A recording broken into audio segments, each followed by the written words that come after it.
जो व्यवस्था है उसकी क्रूरता,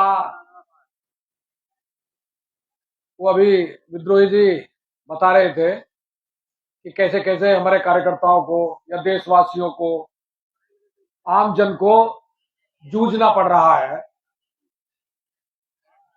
तो हमारे लिए विचारणीय प्रश्न है कि क्या इसी के लिए 7,32,780 क्रांतिकारियों ने बलिदान दिया था, इसी आजादी के लिए? ये बहुत विचारणीय प्रश्न है। मैं आपके सामने कोई नई बात कहने नहीं जा रहा हूं। मैं वही बात कहूंगा जो आपके चित्त पर पहले से पड़ी हैं, उनको स्मरण दिलाना है। कुछ बातें ऐसी हैं जो हमारे डीएनए में पड़ी हैं, क्योंकि जब ये व्यवस्था, जो वर्तमान व्यवस्था चल रही है, कुव्यवस्था चल रही है, ये जब गिरेगी, ध्वस्त होगी, तो जो हमारे पूर्वजों का ज्ञान हमारे डीएनए में है, उस वक्त उसकी जरूरत पड़ेगी। तो उसको स्मरण रखना, उसको याद करना या उसको लाना, क्योंकि परिस्थिति जो है, जब हम विपरीत परिस्थितियों में फंस जाते हैं तो डीएनए में हमारे में जो ज्ञान है, जो पड़ा है, वो काम आता है, वो अपने आप आ जाता है निकल करके। केवल स्मरण की और उसकी आवश्यकता पड़ती है।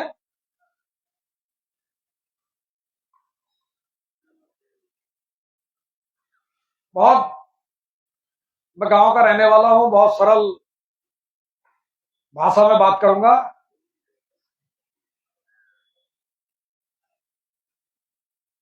जो वर्तमान, कैसे हम कहां से आए निकल करके कहां तक हम पहुंचे, कैसी आजादी,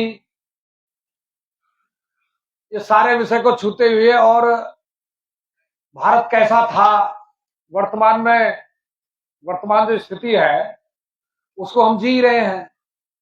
तो उससे कोई ज्यादा उसमें विस्तार में जाने की जरूरत नहीं है। मेरे गांव में मेरे दो बुजुर्ग, दोनों ताऊ लगते थे, चारपाइयों पर बैठे थे, एक चारपाई इधर एक इधर, बीच में हुक्का रखा था, हुक्का पी रहे थे दोनों। जो वो हुक्का पी रहे थे तो अच्छा, वहां से एक सुरमा बेचने वाला व्यक्ति वो आया और उसने आवाज लगाई, खमीरे वाला सुरमा ले लो, खमीरे वाला सुरमा। वो आंखों की अपना, उसने जो दिक्कतें होती हैं उसकी वो बात वो कही, तो उसमें से एक ताऊ ने उसको बुला लिया, यह सुन। वो आया, लगा के दिखा आंखों में। तो ताऊ ने जो है, उसने सुरमा वाले ने वो सलाई निकाली और वो डांट खोली और सुरमा लेकर के ताऊ की आंखों में वो लगा दिया। तो वो जो सुरमा है खमीरे वाला, वो बहुत ठंडा होता, तो काफी देर तक वो आंखें खुलती नहीं है। अब जो दूसरी चारपाई पर ताऊ बैठे थे, वो एकदम बोले, मेरे भी लगा।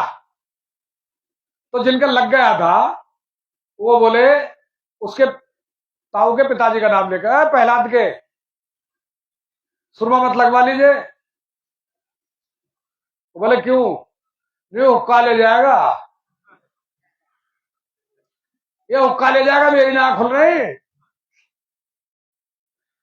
तो जो गांव के हमारे बुजुर्ग, जो हमारे ताऊ थे, वो भी इतने सियाने, इतने चौकस थे कि अगर मेरे सुरमा लग गया, मेरी नहीं खुल रही, तैने भी अगर लगवा लिया तो तेरी भी नहीं खुलेंगी, और ये हुक्का को ले जाएगा।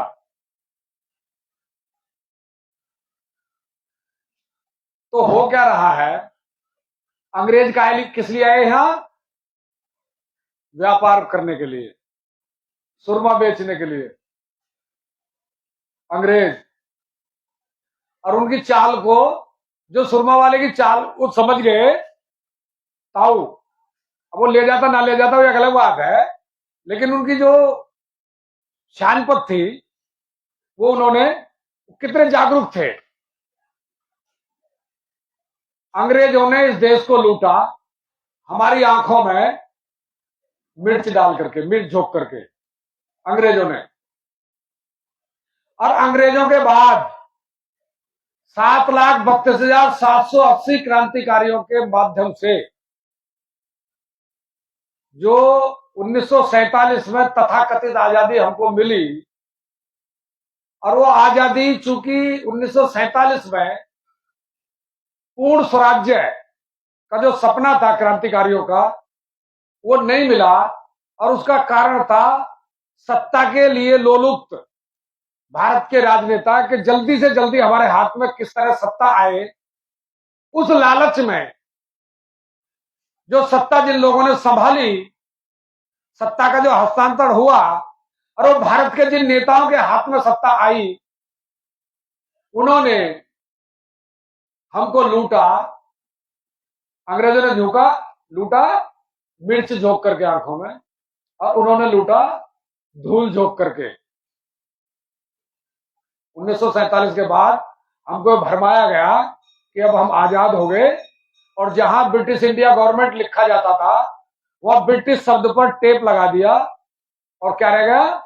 India government, government of India ये रह गया, केवल उसको ढक दिया गया। तो ये जो 1947 में जिन लोगों ने सत्ता संभाली, उन्होंने लगातार हमारी आंखों में धूल झोंकी, उन्होंने मिर्च झोंकी, उन्होंने धूल झोंकी। और अब क्या झोंका जा रहा है? सुरमा। 2014 के बाद हमारी आंखों में सुरमा लगा करके बड़ी ठंडक आ रही है, बड़ी शीतलता महसूस हो रही है, लेकिन हमारी आंख है उस ठंडक के बड़ा आनंद आ रहा है, और आंखें खुल नहीं रही हैं, और हमारे पैरों के नीचे से पूरी जमीन को जो है वो खींच लिया गया है। ये वर्तमान स्थिति है। और जमीन हमारी खींच ली, संपत्ति हमारी खींच ली, पूरे देश के संसाधन वो कुछ चंद लोगों के हाथ में वो दे दिए हैं। और हमको क्या कहा जा रहा? आप ताली बजाओ, थाली बजाओ, दीपक जलाओ, ऐसे ऐसे अभियान बड़े आनंद में मीडिया के माध्यम से उससे हम जो है वो जी रहे हैं। अब पानी के छींटे मार करके आंखों को खोलने का काम ये जनता सरकार मोर्चा देशवासियों के सामने अपना अभियान लेकर के तो आया है। इन आंखों पर छींटे मारो, अरे जो सुरमा की ठंडक है इससे थोड़ा बाहर निकलो, इस आनंद से बाहर निकलो, और जरा देखो अपने आसपास हो क्या रहा है। अपने आसपास देखो, देश की सीमाओं को छोड़ो, देश की राष्ट्रीय स्तर की राजनीतिक स्थिति को छोड़ो, इंटरनेशनल स्तर पर क्या हो रहा है उसे छोड़ो। हमारे घर में क्या हो रहा है, हमारे आसपास क्या हो रहा है, हमारा जो भाईचारा था, हमारी जो सामाजिक स्थिति थी, हमारी सांस्कृतिक स्थिति थी, हमारी जो आर्थिक स्थिति थी, जरा उस पर भी गौर फरमा लो।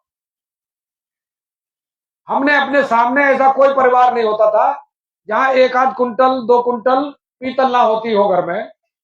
हर परिवार में पीतल होता था, तांबा होता था, कांसा होता था, फूल के बर्तन होते थे, ये सारे होते थे हमारे परिवारों में। अब क्या है? प्लास्टिक, स्टील है, प्लास्टिक है। और हम क्या कर रहे हैं? देश विकास कर रहा है, देश उन्नति कर रहा है। ये स्थिति हमारी हो गई है किसी भी स्तर पर, मतलब कोई सा भी क्षेत्र, सांस्कृतिक हो, सामाजिक हो, मतलब आर्थिक हो, आध्यात्मिक हो, कोई सा भी स्तर हो, तो हमारा अपने जो चारों तरफ की वो सारी चीजें वो हमको ये देखनी पड़ेंगी कि भाई हो क्या रहा है, ये कैसा विकास है। बाहर निकलते हैं। अब इससे भी ज्यादा कुछ होता, ये तो अंग्रेजों ने भी नहीं किया जो सुरमा लगा के कर दिया। अंग्रेजों ने नहीं किया ये काम कभी। क्या? जब हम चाहेंगे, जब सांस लोगे आप, खुली हवा में कब जाओगे?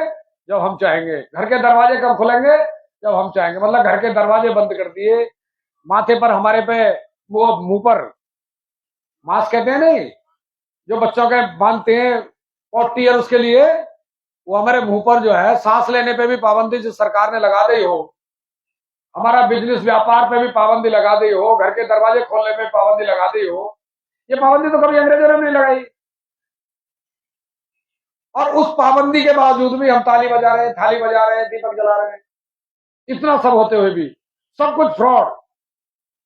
तो ये जो षड्यंत्र हमारे चारों तरफ चल रहे हैं, इनको हमको देखना चाहिए। नजर राष्ट्रीय स्तर से, इंटरनेशनल स्तर से हटा करके अंतर्राष्ट्रीय स्तर से हमें अपने चारों तरफ, अपने परिवार की, अपने उसकी स्थिति को देखनी चाहिए। जो जो बचपन में हमने देखा कि हमारे बाबा, दादा, दादी, ताऊ, चाचा, चाची, उनके पास समय होता था हमारे लिए। आज ना चाचा ताऊ के पास समय है, ना बाबा दादी के पास समय है, ना माता पिता के पास समय है, ना हमारे पास समय है उनके पास बैठने के लिए, उनका ज्ञान वर्धन करने के लिए। तो ये कौन सा विकास है? जब माता पिता के पास समय नहीं है बच्चों को देने के लिए, क्योंकि उनकी वो ऐसे मजबूर कर दिए हैं कि वो क्या करते हैं, सबसे पहले उन्हें चिंता रहती है हमारी बच्चों की, हमको चिंता रहती है बच्चों की शिक्षा की, फिर परिवार की चिकित्सा की, उसके बाद चिंता रहती है कि किस्त की, मतलब हर महीने इंस्टॉलमेंट देनी है, वो तीसरे नंबर की चिंता हो गई। और उसके बाद जो कुछ बचता है, पहली बात तो बचता नहीं है, बचता है तो सब कंपनियां जो है वो सब लेकर के हमसे चली जाती। एक समय होता था कि हमारे घर से कुछ भी एक पैसा भी कंपनियों के पास नहीं जाता था। ये समय हमने देखा, गांव में एक पैसा नहीं जाता था किसी कंपनी के पास, सब रुकता था गांव में। इसलिए हर घर में सोना चांदी, मैं अपनी बताऊं, मेरी दादी मेरे सामने मरी तो उन्होंने, उनके गले में एक चांदी की हंसली थी, हाथों में इस तरह मोटे मोटे और पैरों में तो चांदी थी। तो हमारे पिताजी 6 भाई थे, तो जब वो गुजर गई तो उनके शरीर से जब उनको उतारा, तो जब सारे 13 दिन हो गए, उनकी शोक सभा वगैरह सब हो गई, तो गांव के सुनार को बुलाया कि भाई इसको तू बांट। तो उसने काट करके उस चांदी को वो 6 जगह बांटा। तो 6 जगह बांटने में एक के हिस्से में 350 ग्राम आई थी। ये तो हमारी दादी पर थी जब वो मरी। उसके बाद जब बटा तो 350 ग्राम चांदी जब 6 जगह बांटी गई तो एक के हिस्से में वो आई। इतना उन्होंने पहन रखा था, तो स्वास्थ्य कैसा होगा उनका? इतनी चांदी को पहने हुए वो घूमती थी। सोना हर घर में होता था, अब वो प्लास्टिक, वो बात हो गई। तो अब हमको ये देखना है कि हम किस परिस्थिति में फंसे हैं, वो मुझे आपको अवगत कराना है। हमारे बुजुर्गों ने जन जनता सरकार मोर्चा का एक नारा है, जल, जंगल, जमीन और जानवर। ये 4 चीज जिसके पास हैं, जल, जंगल, जमीन और जानवर, ये 4 चीज जिसके पास है, दुनिया की कोई ताकत इसको गुलाम नहीं बना सकती। कोई गुलाम नहीं बना सकता इसको, जिसके पास ये 4 चीज है। अब उनको पता है, उन्होंने सर्च किया है। क्योंकि हमको ये सारी चीजें बहुत सरलता से, बहुत आसानी से मिल गई, इसलिए हमारे नजर में इनका कोई महत्व नहीं है। हमारे सामने उन्होंने क्या किया कि सुविधा के नाम पर, जीवन को सरल और आसान बनाने के नाम पर, जीवन को एक, मतलब उन्होंने तो दिया कि भाई आनंद से जीवन जियो। अब उसके पीछे हुआ क्या,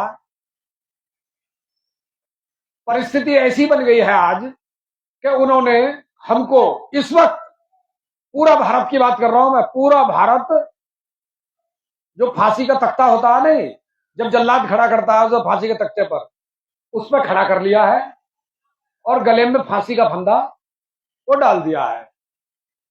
बटन उनके हाथ में है तख्ते को खींचने का।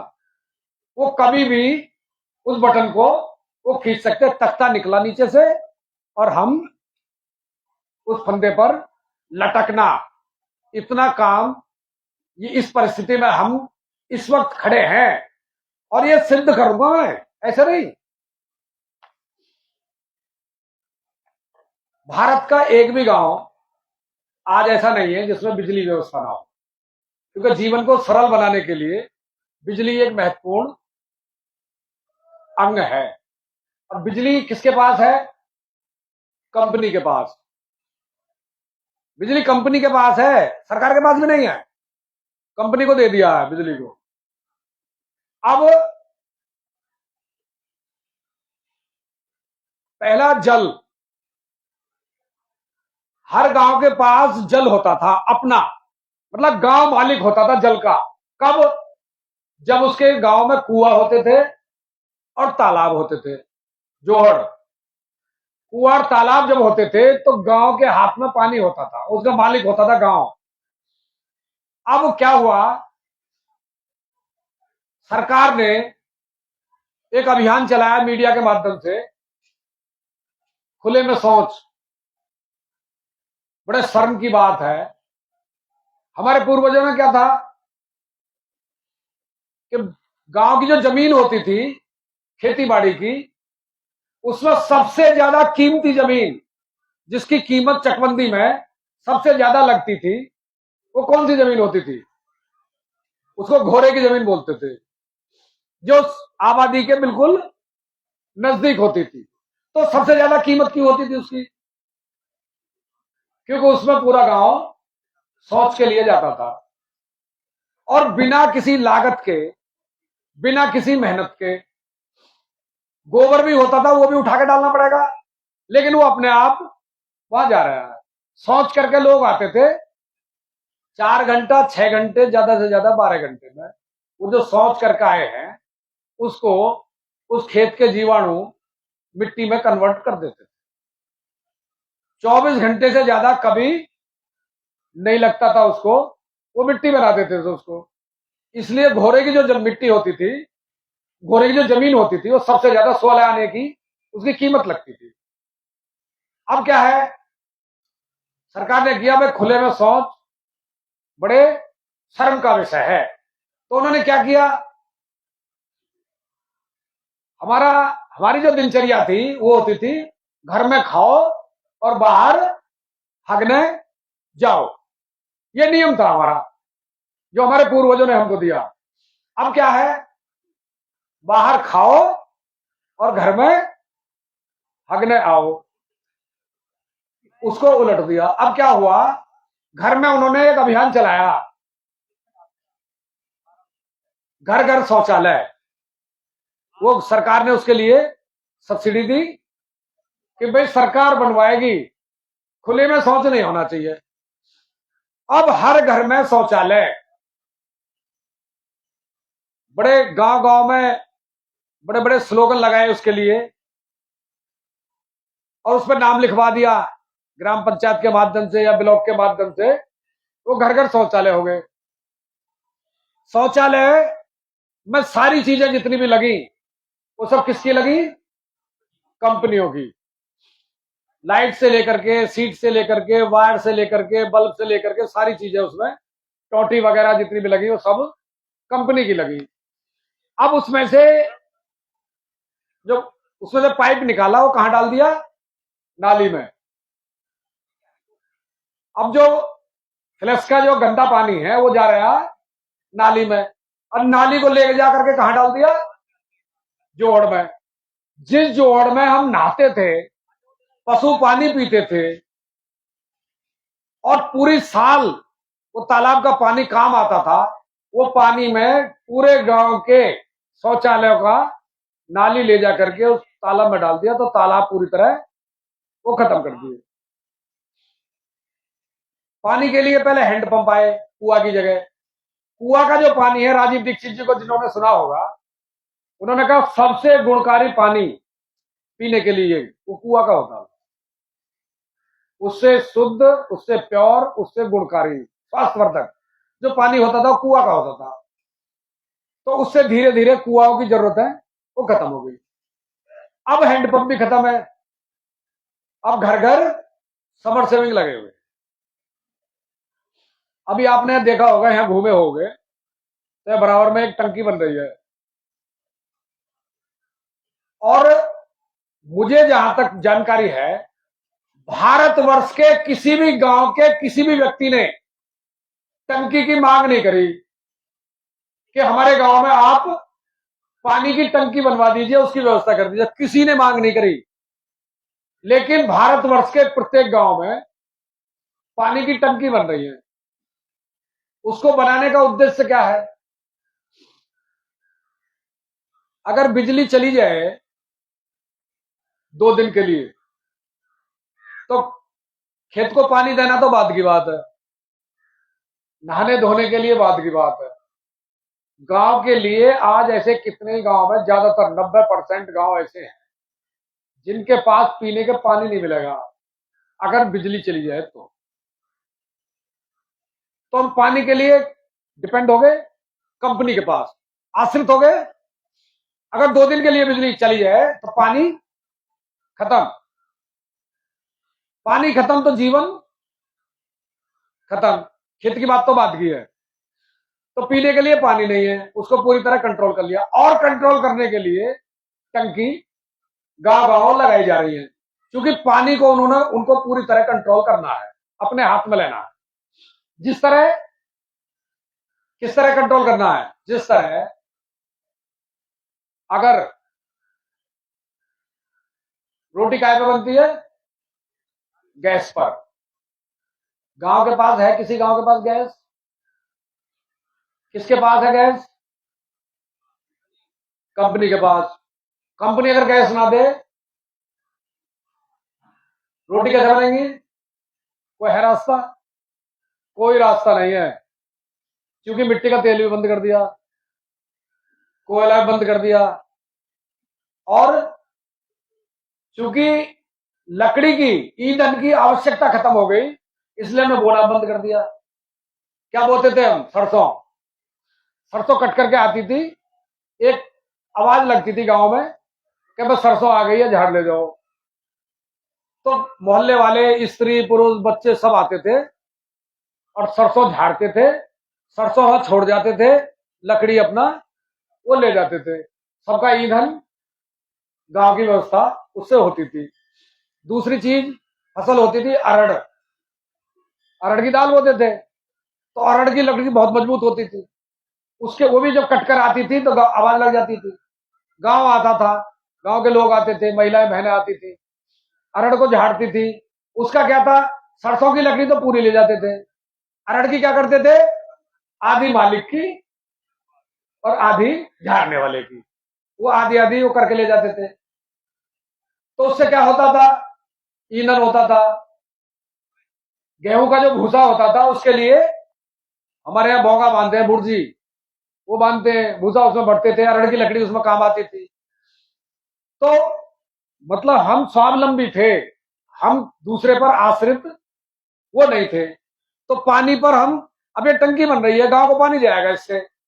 अब इसके 2 कारण है, यहीं से बंद कर दो पानी। अब इसके 2 काम होंगे कि पानी का मिसयूज हो रहा है, घर घर जो ये समर सेविंग चल रहे हैं, इससे पानी का दुरुपयोग हो रहा है। तो कानून लाया जाएगा, नियम बनाया जाएगा कि ये बैन करे जाएंगे।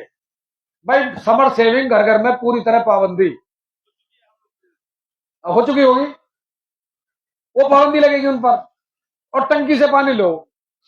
अब टंकी में एक तो एक केमिकल होता है, वो डाला जाता है काय के नाम पर? पानी को साफ करने के नाम पर। हाँ, फ्लोराइड है, क्लोरीन है, वो पानी में डालते हैं। अब उससे 2 काम होते हैं, जो नेगेटिव जीव उसमें वायरस वगैरह वो हो गया है, उसको वो पॉजिटिव को मारते हैं। दोनों को मारेगा ऐसा तो है नहीं भाई, जो चूज हमारे पशुओं को मारेगी, हम पे भी तो करेगी। तो नेगेटिव पॉजिटिव। अब पानी जिसलिए हमको चाहिए, उसका केवल प्यास बुझाना इसका काम नहीं होता पानी का। पानी के अंदर जो चीजें होती हैं, जो हमारे स्वास्थ्य वर्धन के लिए बहुत जरूरी है, वो उनको मारेगा। और फिर जब उनको काम ही तमाम करना हो, कुछ भी डाल दो, क्या दिक्कत है, क्या प्रॉब्लम है? लगा दो किसी पड़ोसी गांव के नाम, वो करके। या एक बहुत सरल आसान है, हिंदुओं का गांव है तो मुसलमान करके, मुसलमानों का गांव है तो हिंदू करके। अब जो कुछ बच गए उस पानी से, अब वैसे अच्छा, तो एक तो पानी कंट्रोल, हमारा चूल्हा जो है वो पूरी तरह कंट्रोल। अब खेती करते हैं हम, खेती विज्ञान, राजीव भाई ने बताया, विज्ञान सार्वभौमिक, तकनीक लोकल। अब इस देश में जो नेता है उनसे उनसे पूछोगे भाई विज्ञान में तकनीक में क्या अंतर है। जो नेता, मैं उनकी बात कर रहा हूं, जो देश का प्रधानमंत्री है, वो एक पत्रकार का इंटरव्यू में बोल रहा था कि हमने, बारिश का समय था, सुना आपने, बारिश का समय था जब हमको पाकिस्तान को करना था ना, वो जो आतंकवादी ठिकानों पे हमला किया था, तो उसमें नहीं, ऑपरेशन सिंदूर नहीं, पहले हुआ था ये तो। अब उसको जब पहला सर्जिकल स्ट्राइक की थी तो उसमें उन्होंने बोल दिया था कि अच्छा मौसम है, मौसम खराब है, घटा हो रही है, बारिश का समय है, तो हमारे जो जहाज है, लड़ाकू विमान जो जाएंगे वो रडार में नहीं आने के। तो मैं ज्ञान की बता रहा हूं, जो नेता बैठे हैं संसद और विधानसभा में, जो बड़े बड़े, मतलब बड़े बड़े जिम्मेदारी है जिनके पास, उनका इतना ज्ञान है, तो उनको विज्ञान और तकनीक में क्या अंतर है ये नहीं पता, इसलिए सारी समस्या हो रही है। अब राजीव भाई ने कहा विज्ञान सार्वभौमिक होता है, तकनीक लोकल, तकनीक को लोकल ही होना चाहिए, यह स्वावलंबन की प्राथमिकता है। जैसे खेती करनी है हमको, अब खेती करने के लिए हमको अगर फसल बोना है तो हमको खेत की जुताई करनी पड़ेगी। अब खेत की अगर जुताई करनी है, बिना जुताई के तो फसल बो नहीं सकते, तो जुताई जो है वो सार्वभौमिक होना चाहिए। भाई वो तो अमेरिका में आप वो खेत बोगे, खेती करोगे, वहां भी जुताई करनी पड़ेगी, ये विज्ञान है। यहां करोगे तो भी, अफ्रीका में करोगे तो भी खेत को जोतना पड़ेगा, तो यह है विज्ञान। खेती करने के लिए खेत को जोतना ही पड़ेगा, यह विज्ञान है। अब जोतना कैसे है, यह तकनीक है, यह है तकनीक का विषय। जोतना कैसे, खेत जोतना तो पड़ेगा ही, तो वो जो तकनीक है वो लोकल होनी चाहिए। जैसे हमारे यहाँ क्या है, हमारे यहाँ जो हमारे बुजुर्गों ने, महापुरुषों ने जो खेती करने की तकनीक अपनाई, वो लोकल अपनाई। हमारे यहाँ घर की लकड़ी, लकड़ी काटी, बढ़ी ने उस लकड़ी से हल बनाया, जुआ बनाए, जोत बनाए, नरसैल बनाई, और लोहा लाए, उससे कुश बनाई, हल में लगाई, सब कुछ बना करके गाय ने बछड़े दिए, वो पाल लिए, उनको हिलाया, वो बैल बन गए। तो बैल घर के, हल घर का, क्योंकि लकड़ी घर की है, सब कुछ घर का होते हुए अपना खेती करते थे, किसी पर आश्रित नहीं थे। आज खेती कैसे होती है? ट्रैक्टर से, ट्रैक्टर कंपनी का। अब ट्रैक्टर चलेगा कैसे? डीजल से, डीजल कंपनी का। किसी गांव के पास नहीं है, किसी गांव के पास ट्रैक्टर की बनाने की वो नहीं है, तो डीजल से चलेगा, डीजल कंपनी के पास है। अब आवागमन के जो साधन थे हमारे, वो क्या थे? या तो पैदल चलते थे, या घोड़ा बग्गी थी, बैलगाड़ी थी, ये आवागमन के साधन थे। रथ होते थे, वो लोकल होते। अब क्या है? बाइक, फोर व्हीलर, कैसे चलते हैं? फोर व्हीलर कंपनी का, टू व्हीलर कंपनी का, और जो चलते हैं डीजल, पेट्रोल, मोबिल, वो कंपनी का। हमारे पास क्या है? हमारा क्या है? कुछ नहीं। अब खेती उनके हाथ में चली गई। गांव के किसी भी किसान के पास जो खेती करता, एक भी किसान के पास अपना बीज नहीं है। बीज पर कंट्रोल किसका? कंपनी का। जब खेत बोने चलेगा तब दुकान पर जाएगा, जब बीज लेकर आएगा। मेरा गांव मेरा देश, कितना सुंदर वाक्य है। मेरा गांव मेरा देश, लेकिन मेरे गांव में मेरा क्या है?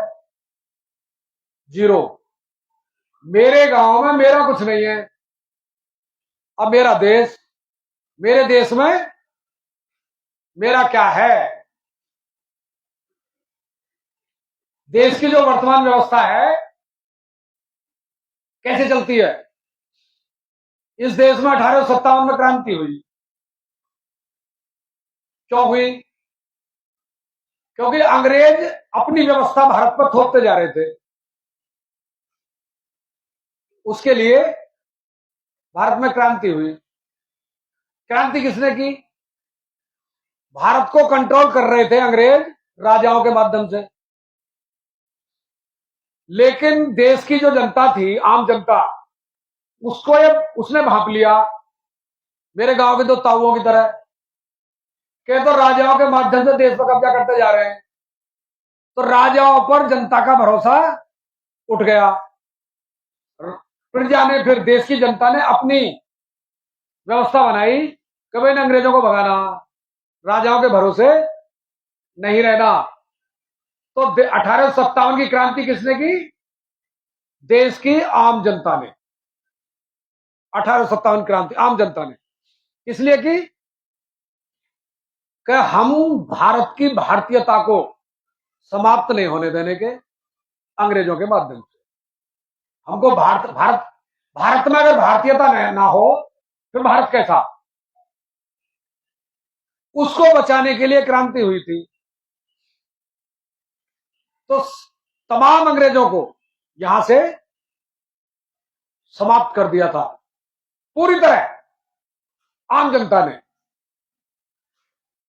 तो जब आम जनता ने पूरे जनता को, उन्होंने अंग्रेजों को समाप्त कर दिया,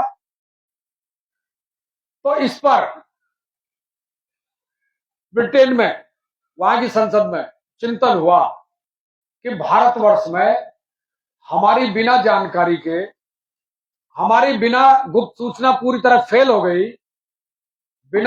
ऐसी इतनी बड़ी क्रांति हुई कैसे? इस पर 2-3 महीने ब्रिटिश संसद में चर्चा चली और उस चर्चा में यह निकाला, इतनी बड़ी क्रांति का जो हुआ कि भारत के लोग भारतीयता के खिलाफ किसी भी कार्रवाई को सहन करने को तैयार नहीं है। और ये क्रांति भारत की आम जनता ने की। नहीं भाई, भारत की आम जनता ने इतनी बड़ी क्रांति कैसे कर दी? नहीं, भारत की जो आम जनता है वो आर्थिक रूप से वो इतनी संपन्न और स्वावलंबी है, वो आत्मनिर्भर है। भारत की जनता और आर्थिक रूप से बहुत संपन्न है। उसके नाते उसने ये क्रांति कर दी और पूरे अंग्रेजों को सबको समाप्त कर दिया। तो उन्होंने उसके बाद पूरी रिसर्च करने के बाद उन्होंने कहा कि अब भारत में ईस्ट इंडिया कंपनी का शासन नहीं रहेगा। क्योंकि 1900 ये जो 1857 क्रांति हुई तब तक भारत में ईस्ट इंडिया कंपनी की सरकार चलती थी। अब उन्होंने कहा कि अब भारत में सीधे ब्रिटेन की सरकार होगी। यहां के राजाओं को उन्होंने, पहले ही उनके राजाओं पर कंट्रोल था, उनके माध्यम से, और अब भारत में कानून का राज स्थापित होगा। कानून का राज, ये रणनीति बनाई उन्होंने।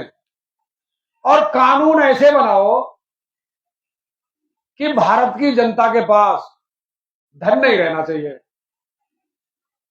ऐसे कानून बनाओ। अब उन्होंने कानून बनाए।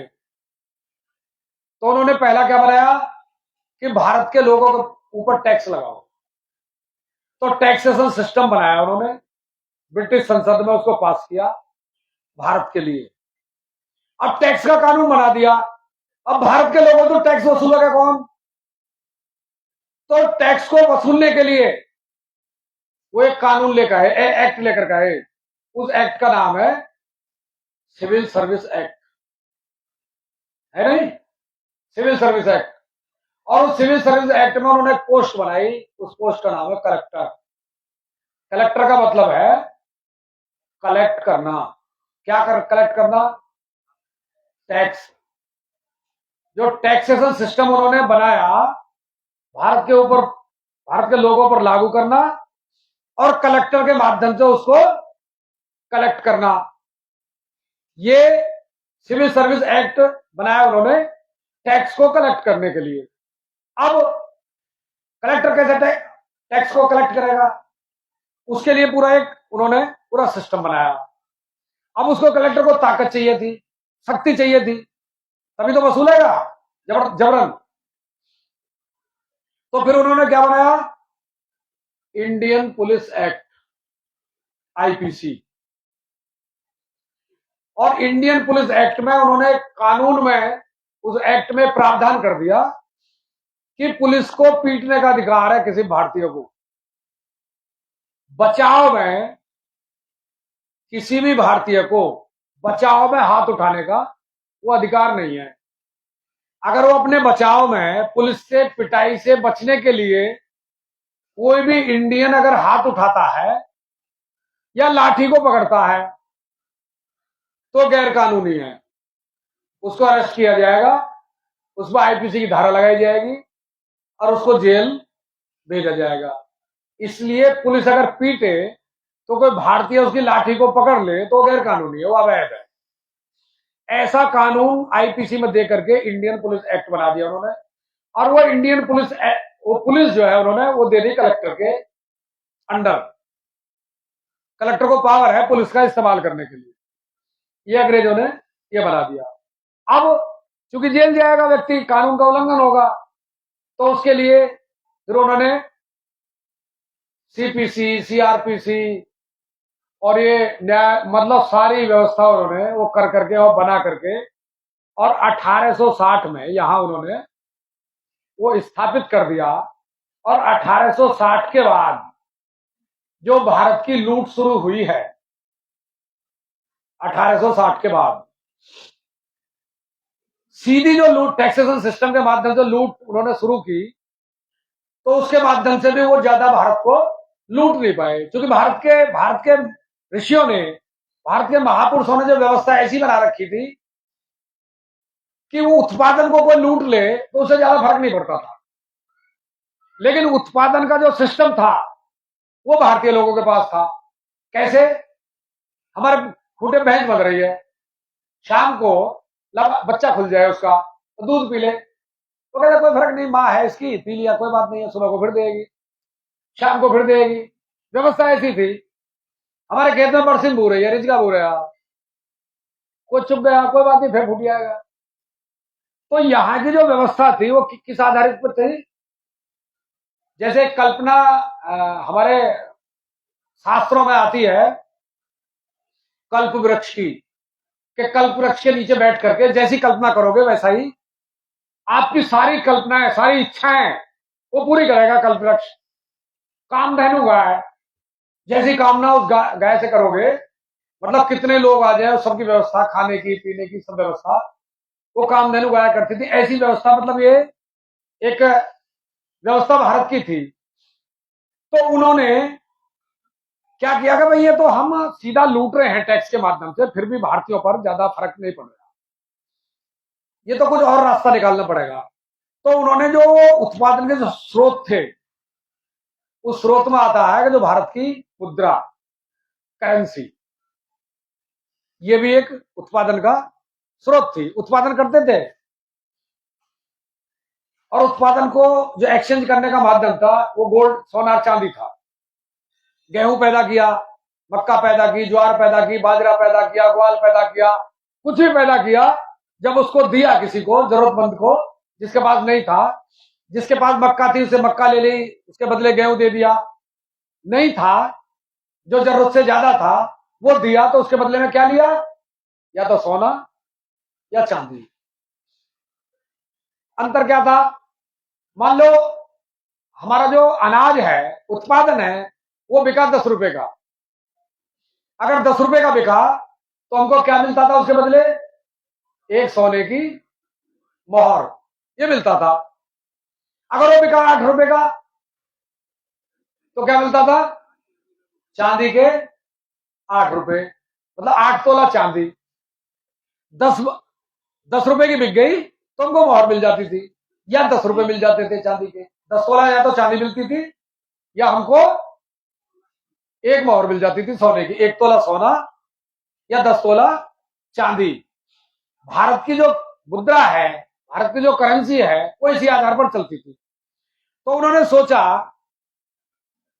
कि भाई हम इस तरह इनको टैक्सेशन के सिस्टम के माध्यम से ज्यादा हम इनको डिस्टर्ब नहीं कर पा रहे, ज्यादा कंट्रोल नहीं कर पा रहे। तो उन्होंने क्या किया, तो जो भारत के लोगों ने, भारत के महापुरुषों ने जो मानक बनाए थे, मानक मानक स्टैंडर्ड बोलते हैं नहीं, तोल का, भार का मापक जो बना रखे थे, उन्होंने इस पर सीधा हमला किया और वो एक एक्ट लेकर गए। उस एक्ट का नाम है पेपर करेंसी एक्ट 1882। क्योंकि उन्होंने 1860 में सारा सिस्टम लागू करके भी वो 1882 तक वो ज्यादा वो भारत के लोगों को कंट्रोल नहीं कर पाए, और उनको खतरा बना रहता था कि 1857 जैसी क्रांति फिर ना हो जाए, तो इसके लिए इनको आर्थिक रूप से कमजोर करना बहुत जरूरी है। तो उन्होंने क्या किया, जो मापक था मूल्य का, भार का मापक किलोग्राम, लंबाई चौड़ाई का मापक मीटर, लिक्विड का मापक, द्रव्य का मापक लीटर। तो ये जो मापक थे, समय का मापक घड़ी, घंटा, तो एक था मूल्य का मापक। तो इसमें सबसे महत्वपूर्ण क्या है? मूल्य। जैसे 100 ग्राम के बट्टा पर, बट्टा तो भार था उसमें 100 ग्राम, और उसमें अगर एक जीरो लगा दी जाए तो क्या हो गया? 1000। अब हम उसको पढ़ करके, अब हम उसको ये मान लें कि ये 1000 ग्राम का मतलब है 1 किलोग्राम। अब 100 ग्राम भार है उसमें, 100 ग्राम, लेकिन उसमें लिख दिया 1000, तो 1 किलोग्राम थोड़ी हो जाएगा, वो तो 100 ग्राम रहेगा। ठीक इसी तरह उन्होंने पेपर करेंसी एक्ट 1882 ला करके उन्होंने कहा कि भाई जो मोहर है ये 10 रुपए की है। आज के बाद, आज रात को 12 बजे, जैसे शाम को 8 बजे आए और कहा 1000 का और 500 का नोट रात को 12 बजे के बाद लीगल टेंडर नहीं रहेगा। तो ऐसे ही अंग्रेजों ने क्या किया कि आज रात को 12 बजे के बाद जो सोने की मोहर है वो 10 रुपए की नहीं रहेगी। कितने की रहेगी? वो 15 रुपए की हो जाएगी आज रात को 12 बजे के बाद। अब उससे क्या हुआ, मेरे घर पर 300 रुपए रखे थे, 300 सिक्के रखे थे चांदी के।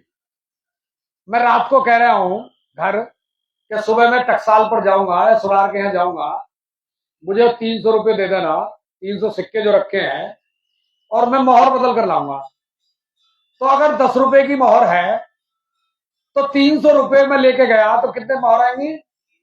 30 मोहर आएंगी। लेकिन वो एक्ट आ गया रात को। अब मैं सुबह जब गया टकसाल पर सिक्कों, चांदी के सिक्कों के बदले मोहर लेने के लिए, तो मुझे अब कितने रुपए में, कितनी मोहर मिली? 20 मोहर। तो 10 गायब हो गई एक ही रात में। तो कितना सोना गायब हो गया? 33%। मतलब एक ही एक्ट में देश के 33% सोने की लूट कर दी उन्होंने, डाका डाल दिया। ये भारत के इतिहास का सबसे बड़ी डकैती थी। और इससे क्या हुआ?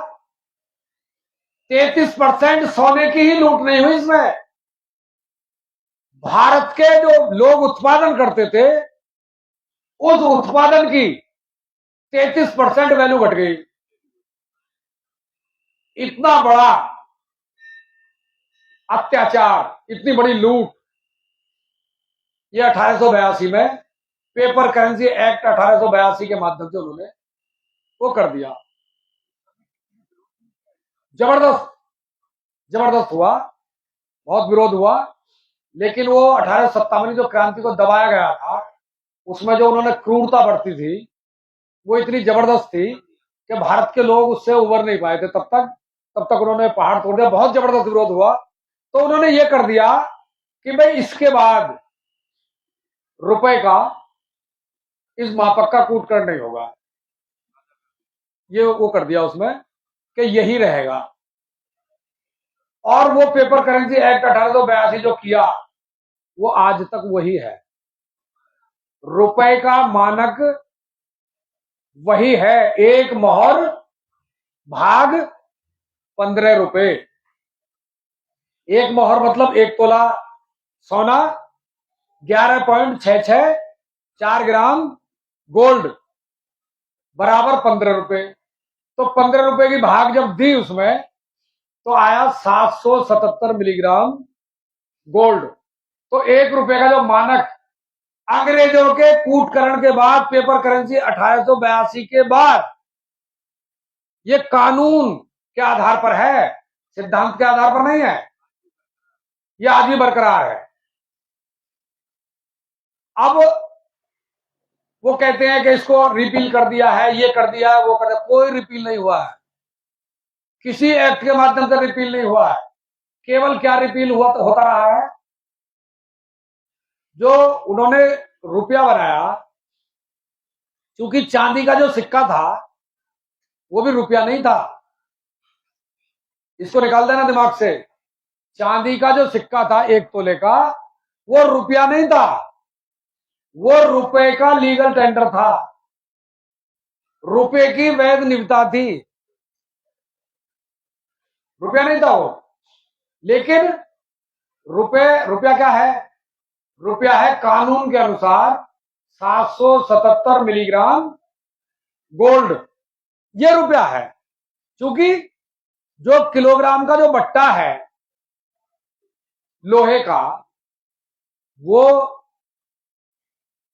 जो लोहा है, वो जो लोहे की धातु है, वो किलोग्राम नहीं है। किलोग्राम है उसका भार, और वो कितना? 1000 ग्राम, ये है किलोग्राम। अब वो बट्टा किसी भी धातु का हो सकता है, सोने का बना लो, चांदी का बना लो, लकड़ी का बना लो, पत्थर का बना लो, उसको किसी का भी बना लो, उसका भार 1000 ग्राम होना चाहिए, ये मानक है उसका। उससे कोई मतलब नहीं है।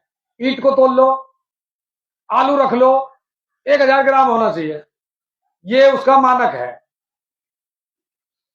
तो वो जो चांदी का सिक्का था वो रुपए का क्या था?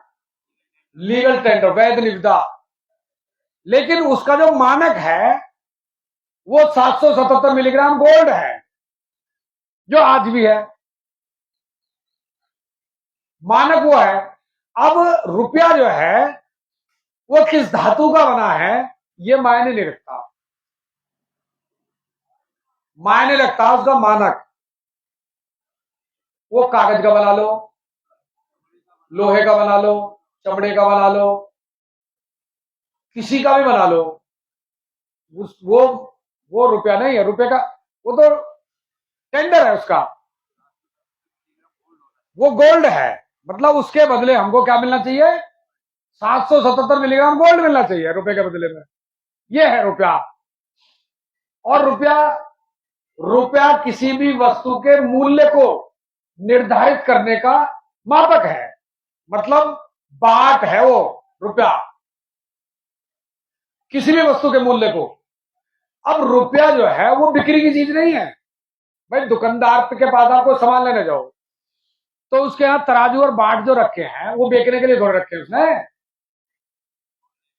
वो तो तोलने के लिए है, कोई सामान तोल के देगा उससे। तो वो तो तोल के देने के लिए उसने मानक रख रखा है, मापक रख रखा है।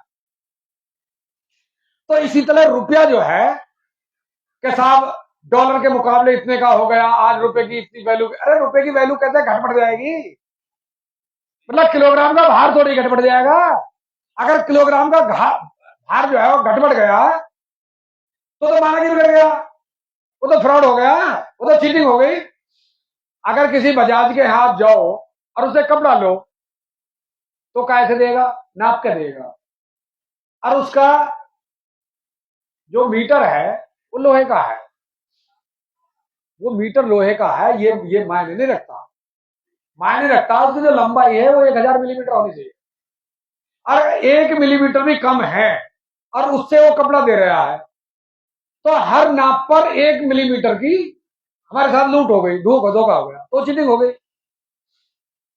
तो उसको घटाया या बढ़ाया वो नहीं जा सकता, क्योंकि वो मापक है, वो बाट है, उसको घटाया बढ़ाया वो नहीं जा सकता। ये समझने का विषय है।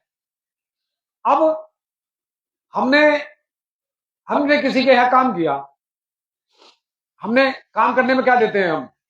2 चीज, समय और ऊर्जा। ऊर्जा कहां से आती है? जो खेत में किसान उत्पादन करता है उसको हम खाते हैं, फल के माध्यम से, अनाज के माध्यम से, सब्जी के माध्यम से। उससे क्या, उससे हमको कैलोरी मिलती है, ऊर्जा मिलती है। उसको हमने किसी को दिया, उस ऊर्जा को हमने दिया, उसके बदले हम क्या लिया? तो हमारी जो ऊर्जा है वो क्या है? वो धन है, क्योंकि ऊर्जा हमने उत्पादन से ली है, अनाज से ली है, फल से ली है, सब्जी से ली है। तो वो जो ऊर्जा हमको मिली वो हमने किसी को दी, तो धनी तो दिया। जैसे कल सचिन बोल रहे थे कि भाई ना तो कुछ सरल होता काम है, हम जो वहां से यहां चलकर के आए, वाहन से आए, लेकिन उसमें ऊर्जा वही लग रही है, उतनी लगेगी, कम ज्यादा नहीं होगा। तो ये इसी तरह हमने जब मेहनत की किसी के यहां जाकर के, तो उसके पीछे जो धन लगा, ऊर्जा लगी, तो ऊर्जा को समय से नापा जाता है। मतलब उसको, ये जो समय हमने दिया उसको घड़ी से नापेंगे। अब वो घड़ी जो है, जो समय देती है, तो वो उसका मापक है 1 घंटा 60 मिनट बराबर 1 घंटा, और 60 सेकंड बराबर 1 मिनट। अगर वो घड़ी हर घंटे में 1 मिनट आगे पीछे कर रही है, 1 सेकंड भी आगे पीछे कर रही है, तो हमारे साथ ठगी हो रही है। समय की वो नहीं रहेगी, फिर मतलब क्या रहेगा मापक का? तो वो जो घड़ी है वो किस धातु की बनी है ये मायने नहीं रखता।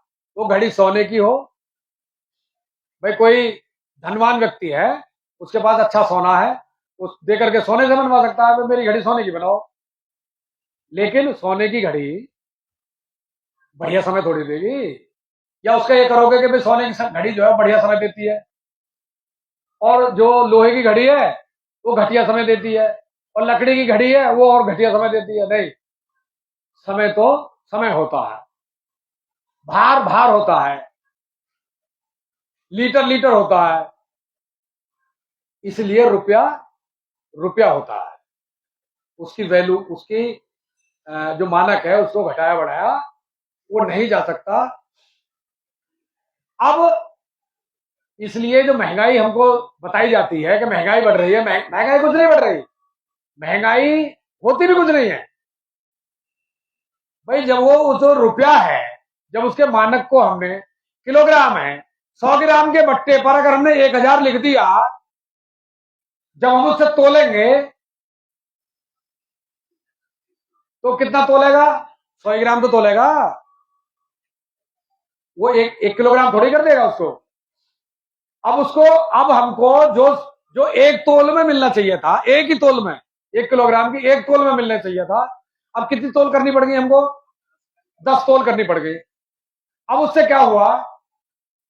उसने 10 तोलों में दिया तो हमको 1 किलोग्राम, और उसके बदले में हमसे धन ले लिया उसने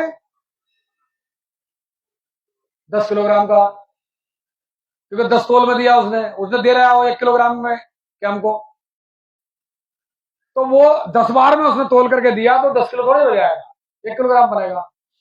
तो इसी तरह इन्होंने क्या किया, उस रुपए में से जो उसका मानक है गोल्ड, उसको हटाते चले गए, उसको हटाते चले गए। और नाम क्या दे दिया, कहीं भी कोई भी एक्ट 1882 के बाद जितने भी एक्ट बने हैं, किसी भी एक्ट में रुपए के मानक को तोड़ने का कहीं कोई वो नहीं।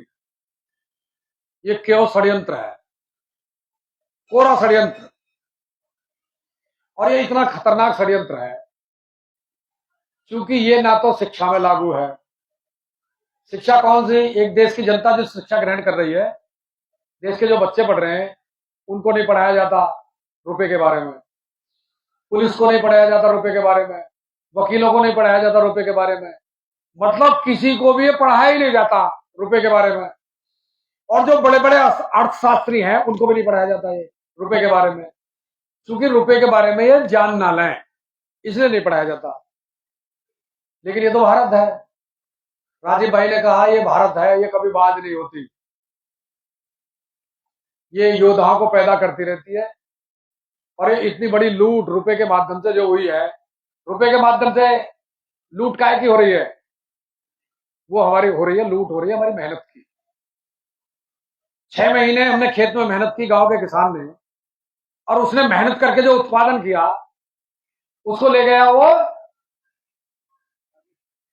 मंडी। अब उसकी 6 महीने की मेहनत उसने मंडी में जाकर के आड़ती ने उसकी मेहनत को बेचा, बेच करके उसकी 6 महीने में जो उसने धन उत्पादन किया, उस धन के बदले में उसको जो मिला वो कागज मिला, रुपया नहीं मिला।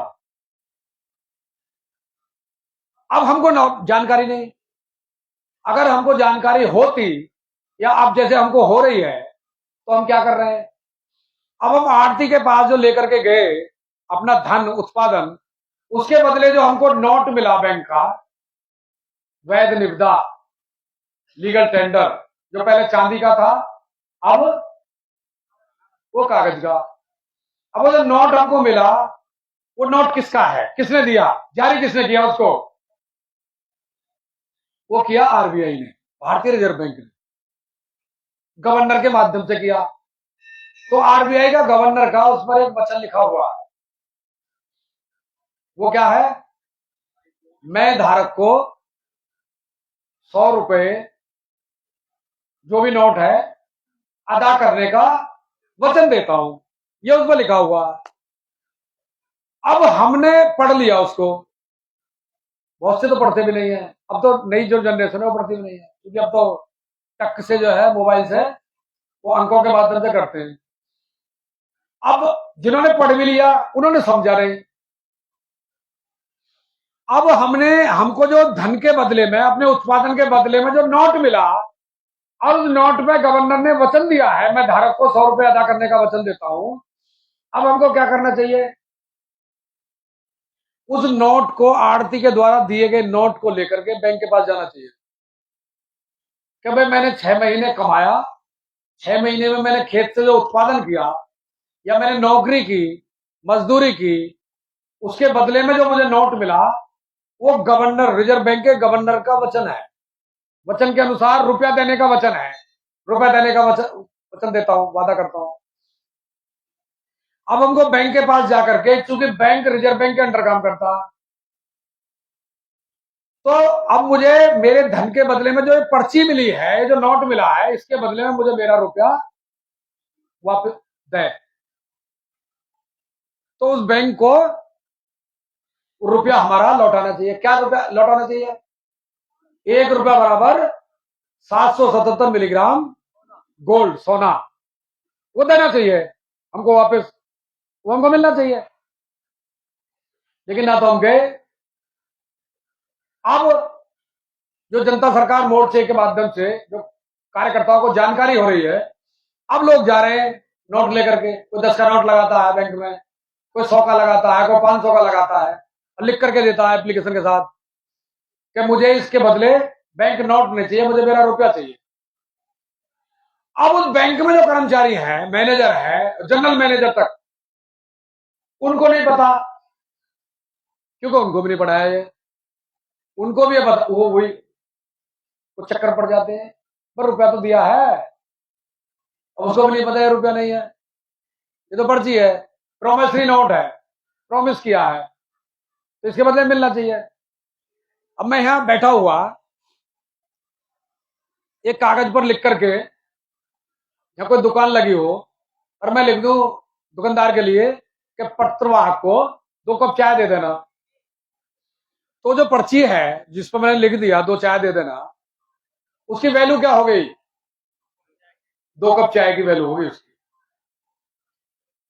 लेकिन वो पर्ची है, 2 चाय नहीं है वो, उसको पी नहीं सकते हम, उसको इस्तेमाल नहीं कर सकते हम, वो चाय नहीं है, लेकिन उसकी जो कीमत है, वैल्यू है, वो 2 चाय के बराबर है। अब हमने वो पर्ची गई, तो दुकानदार ने उस पर्ची के बदले हमको 2 चाय वो भेज दें। अब उसके बदले में हमको चाय मिली, तो आरती ने हमको क्या दिया? गवर्नर की पर्ची, वही पर्ची जो मैंने चाय वाले को लिख करके दी थी। अब हमको कहां जाना चाहिए? बैंक के पास, जो गवर्नर, वो जो उसके रिजर्व बैंक के माध्यम से गवर्नर के उस पर चल रही है, वहां जाकर के वो पर्ची, भाई ये पर्ची है, अब हमको, अब वो पर्ची है, उसकी वैल्यू क्या है? 100 रुपए के बराबर। अगर 100 का नोट है तो 100 रुपए के बराबर उसकी वैल्यू है, लेकिन वो रुपया नहीं है, उसका उपयोग हम रुपए के लिए नहीं कर सकते। अब तो रुपया हमें लेना है, जैसे हमने चाय ली उससे, तो रुपया बैंक से हमको वो लेना है। अब हमने बैंक से ले लिया लोन, अब हमने जो बैंक के लिए आवेदन किया लोन के लिए, वो क्या आवेदन किया? उसका आवेदन में क्या लिखा हमने? हमको ऋण चाहिए, कितने का? 10 लाख का।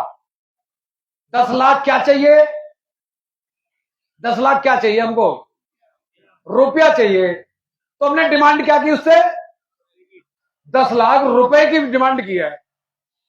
और जो उसने लोन का सारी फॉर्मेलिटी पूरी करने के बाद जो उसने एग्रीमेंट किया हमसे, उस एग्रीमेंट में क्या लिखा उसने? रुपया। बैंक नोट नहीं लिखा उसने, प्रोमिसरी नोट नहीं लिखा उसने, लीगल टेंडर नहीं लिखा उसने। उसने किया 10 लाख रुपए देने का एग्रीमेंट है हमारा उसका। हमने आवेदन किया रुपया लेने की इच्छा से, उसने लोन हमको दिया रुपया कह करके, लोन दिया उसने, एग्रीमेंट भी हमारा रुपए का है।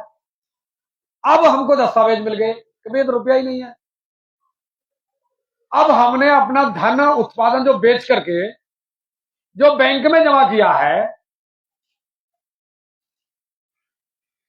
तो गवर्नर की पर्ची जमा की है, जिसके बदले हमको क्या मिलना चाहिए था?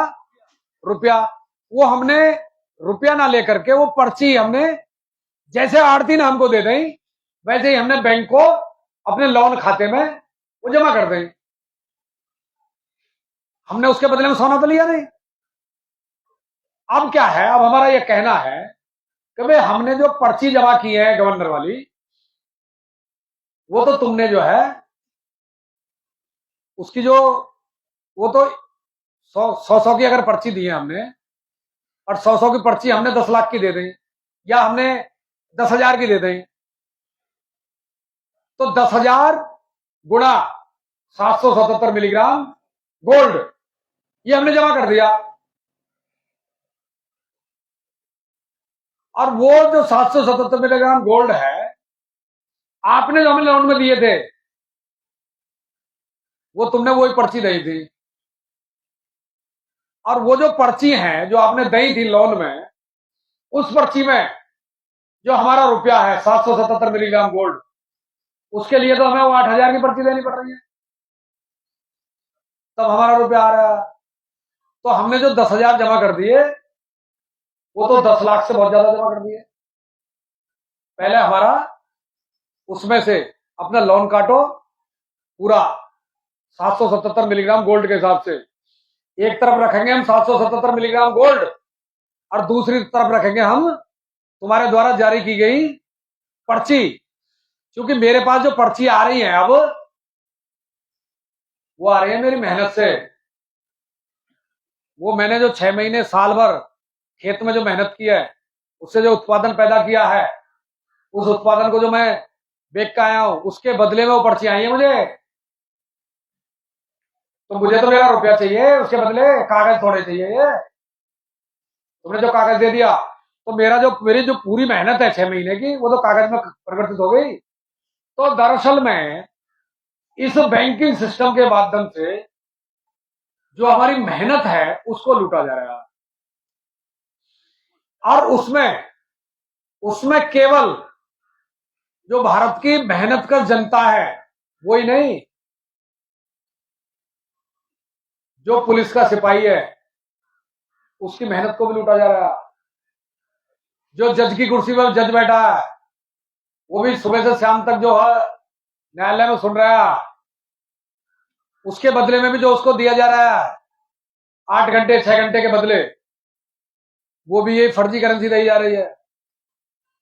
मतलब जितने भी जो लोग इस सिस्टम में हैं, वर्तमान व्यवस्था के सिस्टम में जो लोग हैं, मतलब ये जो सिस्टम है ये ऐसा सिस्टम है कि उस पूरे सिस्टम ने हमारे भाइयों को, हमारी बहनों को, हमारे बच्चों को इसी फर्जी कागज के माध्यम से या डिजिटल करेंसी के माध्यम से, जो फेक करेंसी है, जो फिएट करेंसी बोली जाती है, फिएट करेंसी फेक करेंसी में उन्होंने परिवर्तित कर दिया उसको। तो पुलिस जो हम पर लाठी चलाती है या गोली चलाती है वो काय के बदले चलाती है? इसी कागज के बदले। मतलब पुलिस में जो लोग बैठे हैं वो अपने भाइयों के ऊपर जो अत्याचार अन्याय कर रहे हैं वो भी इस फर्जी करेंसी के माध्यम से कर रहे हैं अपनी नौकरी बचाने के लिए। वो भी इस भ्रम में है कि हम धन के बदले का हमको रुपया मिल रहा है। रुपया नहीं है, रुपया और तब तक है जब तक हम उसको मान रहे हैं।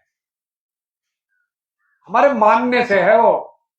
मैंने किसी को दे दिया मान करके, मैंने किसी से ले लिया मान करके, रुपया मान करके, और किसी को दे दिया मान, उसने भी ले लिया मान करके।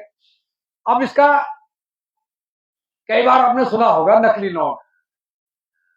तो नकली नोट किसको कहते हैं? जो रिजर्व बैंक के द्वारा छपा हुआ नहीं है, रिजर्व बैंक से बाहर छाप लिया है किसी ने, उसको क्या कहते हैं? नकली नोट। और उस नकली नोट को वो देखने में लगता है सेम वैसा ही, लेकिन वो चूंकि रिजर्व बैंक से बाहर छपा है, छपा सेम है, तो उसको हम कहेंगे नकली नोट। कब कहेंगे? और वो हमने जो रिजर्व बैंक के द्वारा छपी हुई 500 के नोटों की गड्डी है उसमें से एक नोट निकालो रिजर्व बैंक का छपा हुआ, और उसमें उस नोट को जो रिजर्व बैंक से बाहर छपा है उसको जोड़ दो उसमें, और उसको हम किसी को हमने गड्डी दे दी, वो उसके साथ वो नोट भी चला गया। कौन सा? जो रिजर्व बैंक ने नहीं छापा था, नकली नहीं, जो रिजर्व बैंक ने नहीं छापा था वो नोट भी चला गया। वो कितने में गया? वो भी 500 में गया। तो वो भी तो 500 में गया जिसको हम नकली बोल रहे हैं। और वो कब तक चलेगा 500 में? जब तक वो किसी की पकड़ में नहीं आता, जब तक वो चलेगा। और कितने में चलेगा? 500 में ही चलेगा। और वो तब तक चलता ही रहेगा जब तक वो पकड़ में नहीं आता। जब किसी को जानकारी हो जाएगी कि ये नोट रिजर्व बैंक से अलग छपा है, अब वो नकली हो गया, अब उसकी कीमत क्या हो गई? अब वो 0 हो गई। अब जनता सरकार मोर्चा के कार्यकर्ताओं को जानकारी हो गई कि रिजर्व बैंक जो नोट छाप रहा है वो सारे नोट नकली हैं। अब उनकी वैल्यू क्या हो गई? 0। अब हम उसको जो हमारा आवेदन जाता है बैंक में लोन के, उसमें चुकता करने के, उसमें आवेदन जो जाता है, उस आवेदन को जाते ही वो नोट लोन में जो दिए गए करेंसी वो नकली सिद्ध हो जाती है। अब वो ना माने, वो बात एक अलग है। अब उस गड्डी में से वो नोट को किसी ने अगर पकड़ लिया और वो कह रहा है कि भाई ये नोट नकली है, लेकिन देने वाला वो ये कहे नहीं नकली नहीं है, असली है, असली है। इसको अगर कहेगा कि ये नकली नोट है तो बैंक वाले नहीं मानेंगे। हम कह रहे हैं कि ये नोट नकली है तो बैंक वाले नहीं मान रहे। मान तो बैंक वाले जो कह रहे हैं कि ये नोट नकली है, आप लेकर के आए हो, तो हमको मानना पड़ेगा, वो नहीं मान रहे। बिल्कुल बिल्कुल।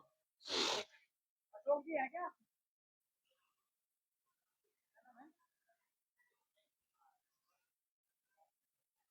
अशोक कुमार सिमरा बहुत नकला।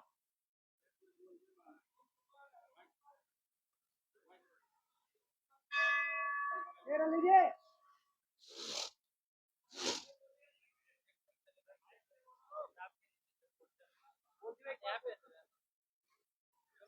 क्या क्या बोलना? तो अशोक कुमार सिमरा बहुत नकला से आ जाए सामने। अशोक कुमार नगला नगला से शिमला बहर वाले हैं अशोक जी, किताब के लिए वो लिखा है। वो स्टेज पर आ जाओ, है ये स्टेज के पास।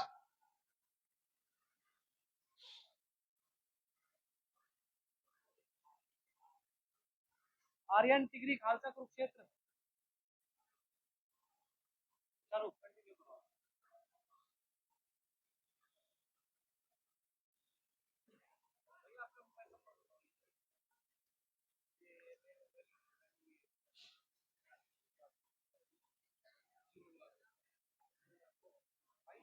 तो ये जो जब आवेदन हमारा बैंक में जाता है तो उसी समय सिद्ध हो जाता है कि वो जो करेंसी दी है हमको वो पूरी तरह नकली है, और उसकी जो वैल्यू है, उसकी जो कीमत है, अगर वो आंकी भी जाए तो वो 10,000 गुना, आज के टाइम में तो जो सोने का रेट है 10,000 गुने का अंतर है। इतना डिफरेंस जो है ये है। अब वो जो चूंकि सत्ता उसके साथ खड़ी है, बैंक के शासन सत्ता व्यवस्था सब उनके साथ खड़ी है, और 1947 में जो मैं कह रहा था, मेरा गांव मेरा देश, मेरे गांव में मेरा कुछ नहीं है और मेरे देश में वो मेरा कुछ नहीं है। तो 1857 की क्रांति के बाद जो कानून बनाए थे 1860 में जो लागू हुए, टैक्सेस सिस्टम हो या सिविल सर्विस एक्ट हो, आईपीसी सीआरपीसी जितनी भी हैं, वो सब किस लिए बनाई थी उन्होंने? भारत को कंट्रोल करने के लिए, गरीब बनाने के लिए, भारत के लोगों की संपत्ति को लूटने के लिए बनाए थे। लेकिन वो आज भी क्यों चल रहे हैं देश में? तो सबसे बड़ा सवाल यह है, 1947 में स्वतंत्रता, स्वतंत्रता का मतलब है स्वतंत्र, अपने तंत्र में जीना, तो स्वतंत्र है। और तंत्र कौन सा है? जो 1860 में उन्होंने बनाया था, लागू किया था, वही तंत्र आज तक वो चल रहा है, स्वतंत्र नहीं है। तो ये सबसे पहली बड़ी बात तो ये है कि ये दुनिया का सबसे बड़ा झूठ है कि भारत 1947 में वो आजाद हो गया था। कोई आजाद नहीं हुआ था, वो केवल सत्ता का हस्तांतरण हुआ था। जिस रूल रेगुलेशन के आधार पर अंग्रेज चला रहे थे देश को, उसी आधार पर 1947 से लेकर के आज तक वो बैठा था।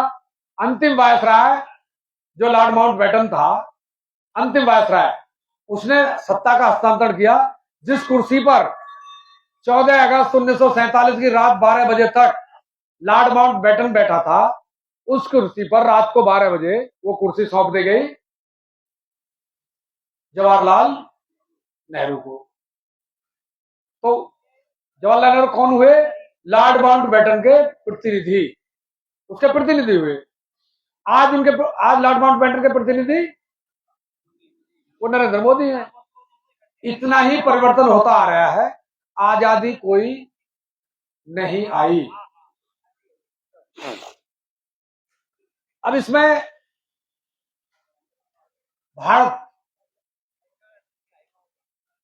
मेरा गांव मेरा देश, मेरा गांव में मेरा कुछ नहीं और मेरा देश में मेरा कुछ नहीं।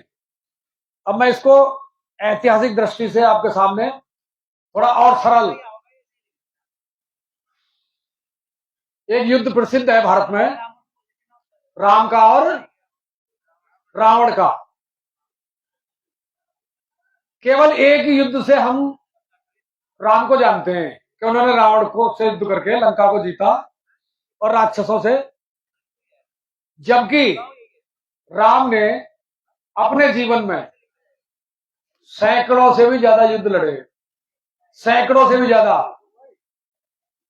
और जिस दिन अयोध्या से निकले पूरे 14 साल उन्होंने युद्ध ही लड़े, या तो लड़े या लड़ाए। वो जहां भी गए, राम जहां भी गए, वहां जो पीड़ित लोग थे, जो उत्पीड़ित थे, जो शोषित थे, जिनका शोषण हो रहा था, उनको संगठित किया और उनसे एक ही बात की, शोषण तुम्हारा है, अन्याय तुम्हारे साथ है, अत्याचार तुम्हारे साथ है, लड़ेगा कौन? तुम्हारी लड़ाई मैं नहीं लड़ूंगा, मैं तो केवल तुम्हारी मदद करूंगा, मैं तुम्हें रास्ता बताऊंगा, मैं तुम्हें ट्रेंड बताऊंगा, मैं तुम्हें लड़ने का तरीका बताऊंगा। ये उन्होंने, जैसे एक बड़ा बड़ा उदाहरण के रूप में सुग्रीव का था, तो सुग्रीव से उन्होंने कहा कि भाई राम ने, बाली ने देश निकाला कर रखा तेरा, राज्य छीन रखा तेरा, अधिकार छीन रखे तेरे, पत्नी छीन रखी है तेरी, तेरी लड़ाई मैं नहीं लड़ूंगा, मैं तो मदद करूंगा। क्योंकि लड़ाई अपनी जिस पर बीत रही है, लड़ाई वो ही लड़ सकता है, ऐसा नहीं है बच्चा हो किसी के और दर्द ले ले कोई, दर्द तो उसी को वो लेना पड़ेगा। और बिना दर्द के राहत कभी किसी को वो मिलती नहीं है। सुबह सुबह उठते हैं हम, कहां जाते हैं? शौचालय। शौच कैसे आती है? दर्द से। बिना दर्द के तो हम जाते ही नहीं है। जब तक दर्द नहीं होगा शौचालय में नहीं जाएंगे हम, चाहे कितने भर रहे हो। जब दर्द होता है तो हम शौचालय जाते हैं, तो उस दर्द को सहन करने के बाद जो राहत मिलती है, एक हम गहरी लंबी सांस लेते हैं, वो राहत तो स्वयं दर्द के झेलने से ही वो महसूस होगी। तो जो काम राम ने किया था वही काम आज जनता सरकार मोर्चा वो कर रहा है, और देश के लोगों को बता रहा है कि भाई तुम जो गरीब हो, तुम गरीब भाग्य से नहीं हो, तुम्हारा शोषण ये नहीं है कि हम, ये हमारे भाग्य में है ऐसा लिखा के हम ले, नहीं, ये षड्यंत्र है। भैया इतने लंबे लंबे सवालों का जवाब तो डॉक्टर साहब दे सकते हैं, वो आएंगे, उनको ये तो अलग से मिलना है ना, कोई बात नहीं है, मैं यही हूं।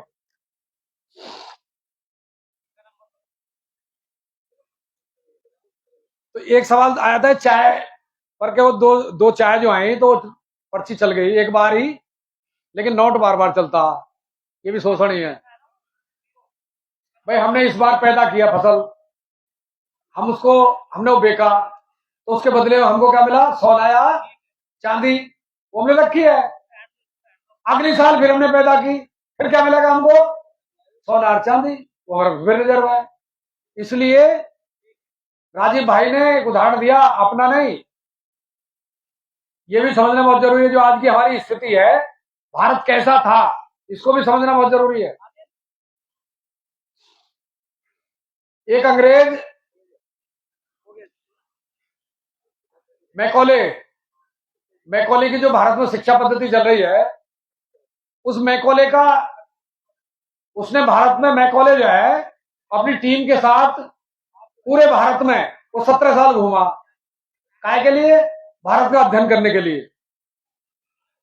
पूरे भारत का भ्रमण किया उसने, गांव शहर कस्बा जो भी उस टाइम थे, नगर वगैरह, सबका अध्ययन किया। और 17 साल अध्ययन करने के बाद वो लंदन गया और लंदन की संसद में उसने एक लंबा चौड़ा भाषण दिया। उस भाषण में क्या कहा उसने कि मैं भारत में 17 साल रहा और पूरे भारत का मैंने भ्रमण किया, अध्ययन किया।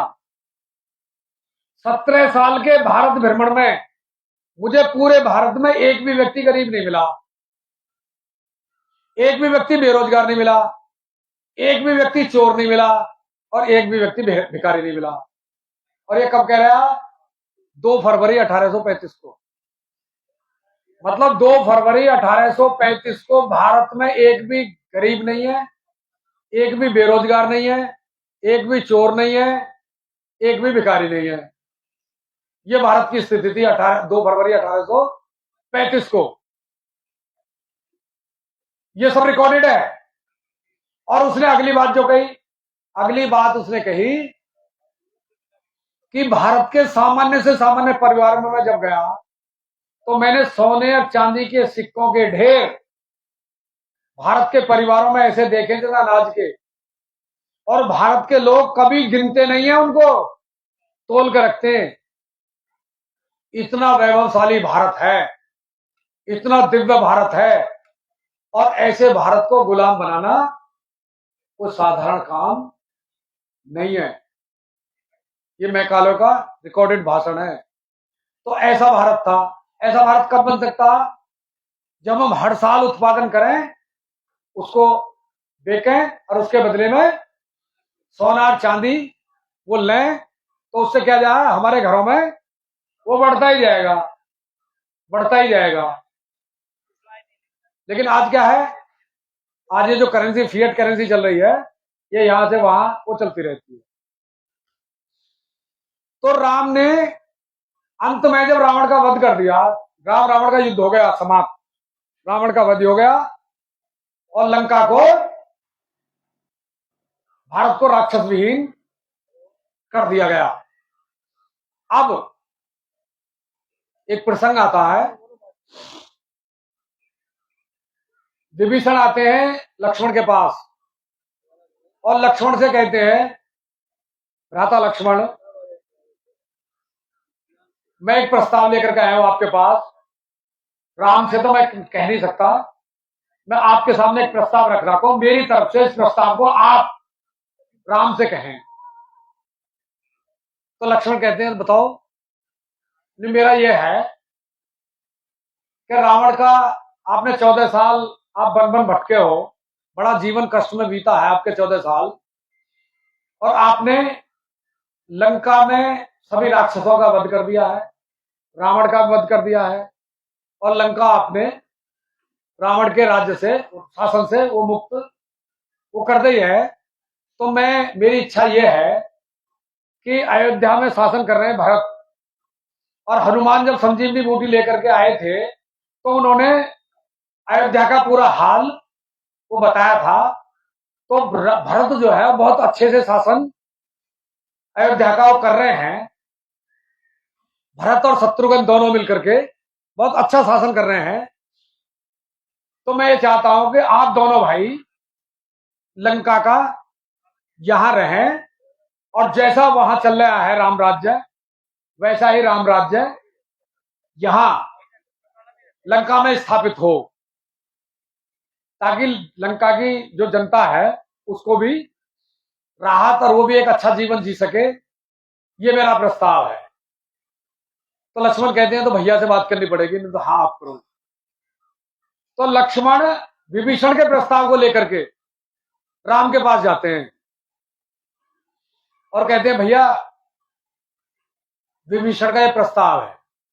तो उन्होंने पूरा विभीषण का प्रस्ताव, भेदर पानी दे दीजिए। हाँ गुनगुना पानी। तो राम को पूरा प्रस्ताव बताते हैं कि विभीषण ऐसा चाहते हैं। तो राम लक्ष्मण से कहते हैं, विभीषण ने जो प्रस्ताव रखा है तुम्हारी इसमें क्या राय है? तो लक्ष्मण कहते हैं, भैया कोई बुराई भी नहीं है, लंका पूरा हमने इतना कष्ट झेला है, 14 साल बन बन भटके हैं और इतना बड़ा युद्ध हमने लड़ा है, रावण का वध किया है, रावण के जितने भी महारथी थे उन सबका वध किया है, तो प्रस्ताव कोई दिक्कत भी नहीं है और भरत ठीक चला रहे हैं अयोध्या को, तो क्या दिक्कत है?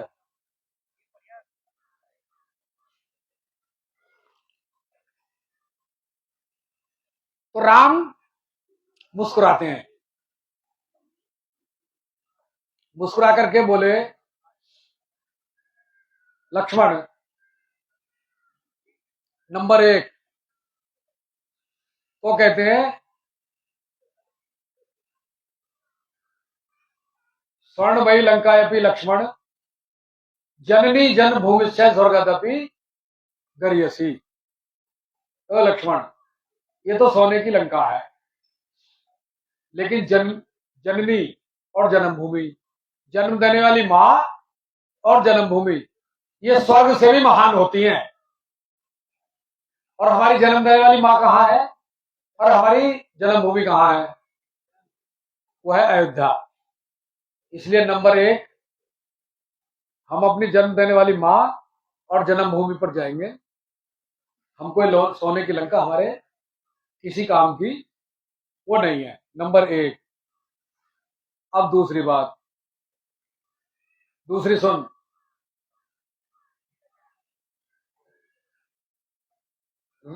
रघुकुल रीत सदा चली आई, प्राण जाए पर वचन न जाई। तुमको एक बात की पता नहीं है, युद्ध शुरू होने से पहले विभीषण का हम राज तिलक कर चुके हैं। हमने तो उसको युद्ध शुरू होने से पहले राजा बना दिया था। हमने तो उसके निर्देश पर, उसके नेतृत्व में इस युद्ध को लड़ा है। राजा तो हम बना चुके उसको पहले ही। तो रघुकुल रीत सदा चली आई, प्राण जाए पर वचन ना जाए। जिसको हमने राज तिलक कर दिया हो उससे हम उसके राज्य को वापस लेंगे? इतने सोच कैसे लिया? जब ये सूचना विभीषण के पास जाती है तो विभीषण बहुत शर्मिंदा होते हैं और वो राम के पास आते हैं और वो कहते हैं, भगवान मुझसे बड़ी गलती हुई इस प्रस्ताव को देकर के, लेकिन मेरे पीछे उसका एक ही भाव था कि लंका में राम राज्य स्थापित हो। तो राम ने कहा कि विभीषण तुम यही तो चाहते हो कि लंका में राम राज्य स्थापित हो? हाँ, तो राम राज्य स्थापित हो जाएगा। कैसे? सबसे पहले राम राज्य स्थापित करने के लिए, मेरा राज्य स्थापित करने के लिए लंका में रावण की बनाई हुई व्यवस्था को सबसे पहले ध्वस्त करना पड़ेगा। जब तक रावण की बनाई हुई व्यवस्था, अगर रावण की बनाई हुई व्यवस्था पर मैं खुद यहां शासन करूं लंका पर, तो राज्य शासन रावण का ही रहेगा। और रावण की बनाई हुई व्यवस्था को ध्वस्त करने के बाद जो व्यवस्था मैं दूं, उस व्यवस्था को लंका में स्थापित करना है। तो मैं भले ही अयोध्या में रहूं, मेरी बनाई हुई व्यवस्था के अनुसार शासन कोई भी यहां करे, तब भी यहां राम राज्य ही रहेगा। तो 1860 में जो अंग्रेजों ने भारत को व्यवस्था दी, वो भारत को अगले 1000 वर्ष तक गुलाम बना के रखने के लिए और भारत को लूटने के लिए 1860 में व्यवस्था अंग्रेजों ने भारत को दी थी। जिस व्यवस्था के अनुसार भारत आज भी चल रहा है, उस पर, उस शासन व्यवस्था पर, उस सत्ता पर हम किसी को भी बैठाएं, डॉक्टर भलाना को बैठा दो तो भी वही व्यवस्था रहनी है। कोई परिवर्तन राम राज्य की कल्पना भी नहीं की जा सकती। इसलिए राम राज्य स्थापित करने के लिए भारत में सबसे पहले क्या करना पड़ेगा? उस व्यवस्था को जो अंग्रेजों ने बनाई थी, उस व्यवस्था को ध्वस्त करना पड़ेगा। ये काम जनता सरकार मोर्चे का लक्ष्य, टारगेट है। व्यवस्था राम राज्य की जो खड़ी करनी है, वो व्यवस्था पूरी तरह कंप्लीट है, तैयार है। उसके लिए क्या चाहिए? क्या चाहिए? उस व्यवस्था को चलाएगा कौन? लोग, भारत के लोग। कौन लोग? जो भारत को समझते हो, जो समझते हो कि मेरा गांव मेरा जब बनेगा जब मेरे गांव में सब कुछ मेरा हो, जब मेरे देश में सब कुछ मेरा हो, तब बनेगा मेरा देश, मेरा गांव। अब हमको पता ही कुछ नहीं है। अब जो नई जनरेशन आ रही है, वो समझती है इस गुलाम व्यवस्था को यही व्यवस्था है, वो इसको सुव्यवस्था समझते हैं, ये व्यवस्था समझते हैं। अरे ये व्यवस्था नहीं है, ये तो लूट की व्यवस्था है, ये तो गुलाम व्यवस्था है। इसको तोड़ना है, और इसको तोड़ने के लिए भी सारे सब कुछ है। इसको तोड़ने के लिए, इसको तोड़ने में बहुत ज्यादा समय नहीं लगेगा। वो तकनीक भी है तब तोड़ने की, जनता सरकार मोर्चे के पास है। हथियार भी है, तकनीक भी है, हथियार भी है। क्या नहीं है? लोग नहीं है। तो लोगों को तैयार करने का काम जनता सरकार मोर्चा वो कर रहा है। वो क्या काम है? वो एक ही काम है, जहां जिस जगह मैं बैठा हूं, उस जगह पर सामने बैठे लोगों में से जितनी जल्दी वहां से निकलकर यहां आ जाएंगे, उतनी ही जल्दी व्यवस्था बदल जाएगी। ये बोलने वाले लोग, जो मैं बोल रहा हूं, ये बोलने वाले लोग वहां से निकलकर जितनी जल्दी यहां आते रहेंगे, उतनी ही जल्दी ये व्यवस्था बदल जाएगी। तो हम जो यहां बैठे हैं, वो केवल सुनने के लिए नहीं, ना सीखने के लिए। हम जो जनता सरकार मोर्चे की ट्रेनिंगों में आते हैं, वो ना तो हमको सीखने के लिए आते, ना हमको सुनने के लिए आते। हम आते हैं लोगों को हम ऐसे सुने कि हमको किसी को सुनाना है, हम ऐसे सीखें कि हमको किसी को सिखाना है, हम सिखा सकें। मतलब हमको नॉलेज नहीं चाहिए, हमको जानकारी नहीं चाहिए। हमको क्या चाहिए? हमको ज्ञान चाहिए। नॉलेज और जानकारी ये तो हमको मोबाइल से मिल जाती है, खूब बहुत तरह से खूब मिलता है। सारे समय को, जो समय हमारा समाज को मिलना चाहिए, जो समय हमारे देश को मिलना चाहिए, जो समय मेरे गांव को मिलना चाहिए, जो समय मेरे परिवार को मिलना चाहिए, मेरी संतान को मिलना चाहिए, मेरी पत्नी को मिलना चाहिए, वो समय कहां जा रहा है मेरा?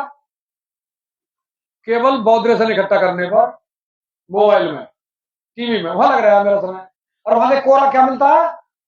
वहां से केवल जानकारी मिलती है, बौद्धिक मिलता है। हमको जानकारी मिल गई। क्या जानकारी मिल गई? कि भारत, अमेरिका का तीसरा राष्ट्रपति इब्राहिम लिंकन था, चौथा राष्ट्रपति फलाना था, या आज का राष्ट्रपति बिल्कुल वो है फलाना। ये जानकारी होगी मुझको। क्या करूं मैं इसका? सब्जी वाला सब्जी देगा, उसको मैं बताऊं जाकर के। तो ज्ञान में, जानकारी में, नॉलेज में, इसको समझना बहुत जरूरी है। ज्ञान, ज्ञान क्या है?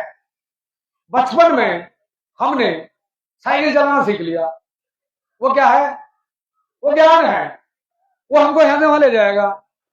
वो ज्ञान है जो हमारे काम आता हो, जो हमारे जीवन में उपयोगी हो। उस ज्ञान का हम क्या करें? जो जो ना तो जिसको, अगर हमको वो जानकारी होगी ऐसी गलत गलत घटना हो गई, अब उस घटना को ना तो हम रोक सकते हैं। जिसके साथ अन्याय हुआ, उस अन्याय को हम रोक नहीं सकते, बचा नहीं सकते। उसमें कोई हमारे पार्टिसिपेट नहीं है, कोई भूमिका नहीं है। उस ज्ञान का, उस नॉलेज का क्या करें हम? उस जानकारी का करें क्या? ज्ञान वो है कि मैं स्वस्थ जीवन कैसे जीऊं, ये है। तो वो ज्ञान क्या है? अब मैं ज्ञान आपको देने लगूं, सुबह से लेकर शाम तक भोजन ऐसे ऐसे बनता है, ऐसे ऐसे खेत में उगता है, ये मसाले पड़ते हैं, ऐसे कुकर की सीटी लगती है, उसमें ऐसी खुशबू आती है, ये निकलता है, फिर उसको प्लेटों में, थाली में, कटोरियों में ऐसे परोसा जाता है, ऐसे चम्मच लगाई जाती है, उसके पूछे धनिया मुड़का जाता है, उसके ऊपर नींबू डाला जाता है। ये मैं सुबह से लेकर शाम तक दूं, क्या मिलेगा आपको? जानकारी मिल गई। केवल क्या मिलेगा? हाँ, आप भी ताली बजाओगे, कितनी नॉलेज है, सिसोदिया जी को कितना क्या, कितनी नॉलेज है, कितनी जानकारी है, हाँ शाबाश, मुंह में पानी आ जाएगा ज्यादा से ज्यादा। सर, भोजन की पूर्ति हो जाए क्या? एक यहाँ व्याख्यान नहीं दे रहा, उधर चुप लग रहे हैं, बिना बोले वो काम कर रहे हैं, पर्ची आएगी एक, भोजन तैयार है, बोले तो नहीं वो। बहुत सौ को तो जाते समय तक पता नहीं पड़ेगा भोजन बना कौन गया, भोजन के पीछे कितनी ताकत लग रही है, कितने लोग लग रहे हैं, हमको पता भी नहीं चलने का। और वो लग रहे हैं, वो खिला देते हैं, वो संतुष्टि मिलती है, उसे ऊर्जा मिलेगी हमको, वो काम आने वाली चीज है हमारे। वो अपने वो छोड़ रखी है, कोई पता नहीं है हमको, क्या लग रहे हैं जानकारी इकट्ठी कर रहे हैं। अरे क्या, अब मैंने कहीं जानकारी इकट्ठी कर ली, मैंने आपको सुना दी, क्या हुआ उसका? यही तो कथावाचक कर रहे हैं, यही राजनेता कर रहे हैं, यही मोबाइल और टीवी कर रहे हैं, सब कुछ यही कर रहे हैं, इसके अलावा कोई कुछ कर रहा है तो बताओ। तो ये जो हाँ, एक चीज जरूर कर रहे हैं, शायद कल डॉक्टर साहब ने बोला था, यहाँ का कोई कस्बा है, अपने घर की जरूरत का सामान लेने के लिए वर्तमान व्यवस्था के बता रहा हूं कैसे चलती है। अरे समझना, ये प्रैक्टिकली है, और ये सब जब समझोगे नहीं तो आपको अनुभव लगेगा बिल्कुल सेम हो रही है यही। अब उसमें क्या हुआ, मैं अपने घर का जब जरूरत का सामान लेने बाजार जा रहा हूं तो क्या लेके जाऊंगा? सामान लेने के लिए पैसे लेके जाऊंगा, ये जाऊंगा ना जब सामान लाऊंगा। तो जरूरत का मैं मेरी जेब में 1 लाख रुपए रखे हैं, उनका मुझे सामान लाना है, मैं बैठ गया बस में, अब बस में मेरे साथ 2 जेब कतरा बैठ गए, एक मेरे बराबर बैठ गया आकर के, एक बैठ गया अलग। अब उस जेब कतरा ने जो मेरे बराबर बैठा था उसने मुझसे बातचीत शुरू कर दी, बातचीत करी बहुत बढ़िया, मन मोह लिया, अपने को बड़ा नैतिक, बड़ा ईमानदार, बड़ा ये, बड़ा सोशल, बड़ा ये सिद्ध कर दिया उसने। अब मेरे भी मानसिक रूप से उससे प्रभाव आ गया, बात करते करते करते करते उसने मेरी जेब से 1 लाख रुपए उड़ा दिए, और उड़ा करके धीरे से जो दूसरी सीट में बैठा था उसका साथी, उसको दे दिए। अब उस कस्बे में जहां से मुझे सामान लेना था वहां जाकर के बस रुकी, मैं उतरा, जब जेब में हाथ दिया तो 1 लाख रुपए गायब, पसीने आ गए। अब पसीने आ गए तो वो जो बराबर में बैठा था उसने मुझसे क्या बात हुई भाई साहब? मैं बोला भाई साहब मेरी तो जेब में 1 लाख रुपए थे, वो पैसे नहीं है। वो बोला मैं आपके पास था, मैं आपके पास में बैठा था, मेरी तलाशी लो आप। नहीं आप तो बहुत बढ़िया आदमी हो, आप तो ये है वो है, नहीं फिर भी अब वो जबरदस्ती तलाशी दे रहे हैं आदमी अपने को पाक साफ करने के लिए, बिल्कुल कहीं भी कोई गुंजाइश ना रहे, अपनी सब वो दे दी उसने। लेकिन अब वो पैसे है नहीं, अब वो हड़बड़ा गया, एक तो सामान घर का, और दूसरा 1 लाख रुपए की जेब कट गई, घर वापस जाने के लिए पैसे नहीं। लेकिन वो महानुभाव वो पूरी सांत्वना दे रहे हैं, पूरी सहानुभूति दे रहे हैं, पूरी आस्था वो दिखा रहे हैं उसमें। अब वो लास्ट में क्या करते हैं, वो एक व्यक्ति को आवाज देते हैं, किस व्यक्ति को? जिसको उसकी जेब से निकाल करके दे दिए थे, उस व्यक्ति को बुलाते हैं, अरे भाई देखो ये मेरे परिचित है। हाँ जी क्या बात है? अरे हमारे बड़े अच्छे फला गांव के हैं, ये बड़े अच्छे मित्र हैं और बहुत भले भले आदमी है, इनकी जेब कट गई 1 लाख रुपए की। अब क्या है, इंसान इंसान का काम आता है, तुम जरा 500 रुपए हो तो जरा देना। अब उससे 500 रुपए लिए, 500 रुपए लेकर के उससे उसके लिए, भाई साहब देखो मैं और तो कुछ कर नहीं सकता, ये मेरे परिचित हैं, कम से कम आप घर तो चले जाओगे तो 500 रुपए रखो, और इंसान इंसान काम आता है, ऐसी कोई बात नहीं है, और कभी जीवन में तुम तो बन जाए तो दे देना, ना बने तो कोई बात नहीं, मैं दे दूंगा। अब 500 रुपए दे दिए। अब मेरा आपसे सवाल है, अब ऐसे संकट में जिसने 500 रुपए दिए हो, उसकी मैं कहीं भी 4 आदमियों में बैठूंगा, उसकी प्रशंसा करूंगा या आलोचना करूंगा? प्रशंसा करूंगा। उसकी प्रशंसा में अब 1 लाख रुपए की जेब काट ली उसने, और 500 रुपए वापस दे करके मुझे अपना उसने जगह भाटी बना लिया, मैं उसकी प्रशंसा भी कर रहा हूं 2 शब्दों में। और कभी जीवन में मुझको बन गए और वो मिल गया तो 500 भी वापस देने उसके। ठीक उसी तरह हमारे साथ, ठीक उसी तरह हमारे साथ क्या हो रहा है? यह है किसान अपमान नहीं, सम्मान निधि। किसान सम्मान निधि कितनी? 2000। कितने दिन में? 4 महीने में 500 रुपए मासिक किसान सम्मान निधि, मुफ्त में राशन, वृद्धा पेंशन, विधवा पेंशन, फलानी पेंशन,